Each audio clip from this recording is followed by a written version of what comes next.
কাউন্সিলরের সামনে কাউন্সিলরের অনুগামীকে জুতো ছুঁড়ে মারা, কাউন্সিলরকে ধাক্কা হেনস্থার অভিযোগের তীর পৌর প্রধানের অনুগামীদের বিরুদ্ধে। নদিয়ার গয়েশপুর পৌরসভার 18 নম্বর ওয়ার্ডের ঘটনা।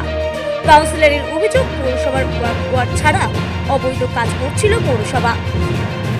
সেটার অর্ডার দেখতে চাইলে কাউন্সিলরকে হেনস্থা করা হয় বলে অভিযোগের তীর পৌর প্রধানের অনুগামীদের বিরুদ্ধে। এমনকি কাউন্সিলরের সামনে কাউন্সিলরের অনুগামীদেরকে জুতো ছুঁড়ে মারা হয়। ঘটনাস্থলে কল্যাণী থানার পুলিশ এসে পরিস্থিতি নিয়ন্ত্রণে আনে।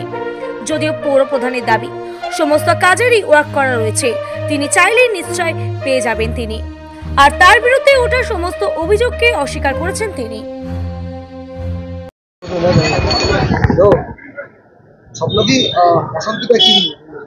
অশান্তিটা হচ্ছে আমার ওয়ার্ডে, গয়েশপুর পৌরসভা 18 নম্বর ওয়ার্ডের কাউন্সিলর আমি। আমার ওয়ার্ডে একটা অবৈধ কাজ হচ্ছে। তো অবৈধ কাজটা আমি খবর পাওয়া মাত্র এখানে ছুটে এসেছি। ছুটে আসার পরে এখানে যখন আমি বোঝাচ্ছি যে পৌর অ্যাক্ট অনুযায়ী যে নিয়ম আছে সেই নিয়মটা আমাকে বলতে হবে, কারণ আমি যেহেতু ওয়ার্ডের কাউন্সিলর আমি কৈফিয়ত চাইতেই পারি। কিন্তু কিছু মানুষ আমার পরে চড়াও হয়েছে, কারা করেছে সেটাও জানি না, কারা পাঠিয়েছে। কিছু মানুষ চড়াও করে আমাকে ধাক্কাধাক্কি করেছে, আমাকে গায়ে হাতও দিয়েছে, ঠেকেছে। যাই হোক, প্রশাসনের দ্বারস্থ হয়েছিলাম, প্রশাসন এসছে, সেটাকে আমাকে ঠেকিয়েছে। প্রশাসনের জন্য আমার গায়ে এতটা করতে পারেনি। কিন্তু এখানে যে অবৈধ কাজ হচ্ছে সেই অবৈধ কাজ আমি হতে দেব না। ওয়ার্ক অর্ডার নেই, আমি বারবার বলেছি কোনো কাজ করতে হলে ওয়ার্ডে পৌরসভার অ্যাক্ট অনুযায়ী একটা ওয়ার্ক অর্ডার, কোনো ওয়ার্ক অর্ডার নেই। সে ওয়ার্ক অর্ডার আমি বারবার দেখতে চেয়েছি, আমাকে দেখায়নি। এখানে রাস্তা হবে আর বলছে নাকি দোকান নাকি হবে, বললাম না আমি জানি না। চেয়ারম্যান অবশ্যই জানে, চেয়ারম্যানকে বারংবার বলেছি, কারণ আমার সঙ্গে এর আগেও আপনারা দেখেছেন আমাকে সবসময় এই ওয়ার্ডে আমাকে হ্যাকেল করা হয়েছে। আমি কোনো কাজ আমাকে কাজ করতে দেয় না। অবশ্যই তারা চেয়ারম্যানের লোক। বাকি দল করি রবিবাজি, পক্ষপাতিত্ব, এখানে রবি বলবো না, পক্ষপাতিত্ব হচ্ছে, পক্ষপাতিত্ব লড়াই চলছে। ন্যায়কে ন্যায়, অন্যায়কে অন্যায় বলতে হবে, ন্যায় বলা যাবে না, কিন্তু সেটা আমি মানবো না। সব চেয়ারম্যানের লোক। দল তো অবশ্যই জানে, দলকে না জানিয়ে তো আমরা কোনো কাজ করি। কাজ বন্ধ হয়েছে, এখনো কি করছে আমি জানি না। আমি বলেছি বন্ধ রাখতে, দেখা যাক কি করে। কোনো ওয়ার্ক অর্ডার নেই, ওয়ার্ক অর্ডারটা আমাকে দেখাতে হবে। আমি বারংবার বলেছি ওয়ার্ক অর্ডার। স্বপ্ন অধিকারী, গয়েশপুর পৌরসভা তৃণমূল কংগ্রেসের কাউন্সিলর। আমাদের বক্তব্য হচ্ছে সিম্পলি দুটো বক্তব্য, যে ওয়ার্ড কাউন্সিলর কালকে এসে জিজ্ঞাসা করেছে কন্ট্রাক্টরকে, তোমার যে কাজ করেছো কাজটা বন্ধ রাখো, কালকে বিকেলে এসে পৌরসভায় আজকে দুপুরবেলা 2:30 নাগাদ পৌরসভা এসে বুঝে সেটাকে মীমাংসা করো, কি আছে না আছে। হ্যাঁ, কাউন্সিলর বলেছিল কন্ট্রাক্টরকে জিজ্ঞাসা করবেন, বলে দেবেন। সেখান থেকে কাজটা বন্ধ রাখার কথা বলা হয়েছিল, উনি বললো ঠিক আছে। আবার আজকে সকালবেলা রীতিমতো কাজ চালু হয়ে গেছে। তো কাজ চালু হয়ে আর কাউন্সিলর আবার এসছে, আবার বলেছে তোমরা কেন কাজ করছো।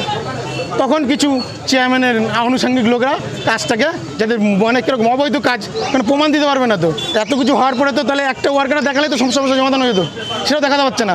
85 লাখ টাকার কাজ, যতটুকু আমার কাছে কানে শোনা আছে, এই 8-10টা লাইট আর ওইটুকুনি আইল্যান্ডের জন্য 25 লাখ টাকার টেন্ডার হয়নি। টেন্ডারের আগে তো গয়েশপুর পৌরসভা থেকে অডেল কাজ হচ্ছে। হ্যাঁ, কে কাকে মারলো? কোনো এক কর্মী মনে হয় না, সাধারণ মানুষ জানি না, কাউন্সিলরকে হাত দিয়েছে, এটা খুব বাজে কাজ করেছে। অবশ্যই গায়ে হাত দিয়েছে, কাউন্সিলরকে হাত দিয়েছে। তার চক্ষুষ প্রমাণ হচ্ছে আমি, আমাকেও মেরেছে। আমিও রিটার্ন কমপ্লেন অবশ্যই করব যারা মেরেছে। আমার নাম প্রসেনজিৎ সরকার। হচ্ছে আপনার বিরুদ্ধে অভিযোগ হচ্ছে আপনার অনুগামীরা কাউন্সিলরকে হেনস্থা করেছে, কাউন্সিলরের সাথে থাকা আরেকজনকে হেনস্থা করা হয়েছে, জুতো ছুঁড়ে মারা হয়েছে, এবং এই যে কাজ হচ্ছে সেটা অবৈধ কাজ হচ্ছে, কোনো ওয়ার্ক অর্ডার নেই, কন্ট্রাক্টর দেখাতে পারেনি। কী বলবেন? না, কন্ট্রাক্টর হয়তো লেবাররা ছিল, তাদের কাছে ওয়ার্ক অর্ডার থাকে না। ওয়ার্ক অর্ডার কিন্তু রয়েছে, এবং ওয়ার্ক অর্ডার আমি দিয়েছি। এখন প্রশ্ন হচ্ছে যে এটা দীর্ঘদিনের দাবি, শুধু ওই ফুটপাত নয়, পাশে দেখুন লাইটের ডেকোরেশন হয়েছে, ডেকোরেটিভ কাজ হয়েছে, এবং ফুটপাত আছে, এবং ওই দোকানগুলো তুলে ওখানে পাশে দেখবেন সব দোকান লাগানো আছে, অবৈধ দোকান আছে, সেগুলোকে আমাকে তুলতে হবে। সেগুলো এনক্লোজড, তো সেগুলো অবশ্যম্ভাবী আমি তুলব। আবার একটা গোলমাল হবে, তো সে গোলমাল ফেস করতে হবে। তবে কাউন্সিলর যদি ওয়ার্ক অর্ডার দেখতে চান, আমার কাছে পৌরসভায় আসতে পারেন, নিশ্চিতভাবে তিনি দেখবেন।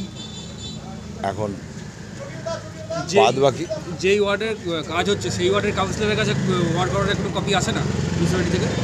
না না, নিশ্চিতভাবে সব জায়গায় ওরকমভাবে ওয়ার্ক অর্ডার কাউন্সিলরদের কাছে যায় না, এটা ডিপার্টমেন্টে থাকে।